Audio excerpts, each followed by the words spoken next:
അതിർത്തി തർക്കം. ഞാൻ എന്റെ തറവാട്ടിലെ അവകാശം ചെന്നേ വിധിയായി വലിയായി ഒടുവിൽ എങ്ങനെയൊക്കെ. അയ്യോ അത് തീർന്നില്ലേ? എവിടെ തീരാൻ? ഇതാണ് ഞങ്ങളുടെ മൊത്തം പറമ്പ്. 48 സെന്റ് ചില്ലുവാനം. ചില്ലാനെന്ന് ചില്ലുവാനെന്ന് 6 ലിങ്സ് വരും.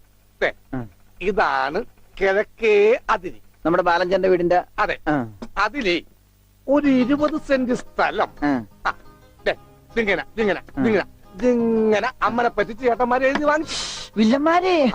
പിന്നെ ഈ കാണുന്ന 16 സെന്റ് സ്ഥലം അച്ഛന്റെ 16 നടത്താൻ വിറ്റ് തുളച്ചി. പിന്നെ ഈ 18 സെന്റ് സ്ഥലം മൂത്ത പെങ്ങളുടെ കല്യാണത്തിന് അമ്മയെ മുറിച്ചു വെച്ചു. അത് പെങ്ങളുടെ കല്യാണത്തിനല്ലേടോ?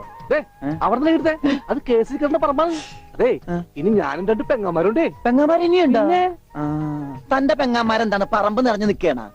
അവർക്കുള്ള വീതം പെങ്ങന്മാർക്കുള്ളത് അതവിടെ ഇരിക്കട്ടെ. പിന്നെ എനിക്കുള്ളതാണ് 8 സെന്റ്. അപ്പൊ ഒരു 6 ലിങ്സ് കാണും. 6 ലിങ്സ് വഴിക്ക് പോയില്ലേ? ഓ വഴി വഴി വഴി അത് മാറ്റി. ബാക്കി 8 സെന്റിൽ തനിക്കൊരു വീട് വെച്ചൂടെ? എങ്ങനെ വീട് വെക്കാൻ? എന്താ എന്തേത്? കുളം 6 സെന്റ് കുളം അല്ലേ? അയ്യോ കുളമാണെങ്കിൽ പിന്നെ അവിടെ എങ്ങനെയാ വീട് വെക്കുന്നത്? കുളത്തിൽ എങ്ങനെ വീട് വെക്കുന്നത് ഞാൻ ചോദിച്ചതിനെ ചേട്ടന്മാരുടെ തല്ലി ആവശ്യത്തേക്ക്. 5 സെന്റ് വഴി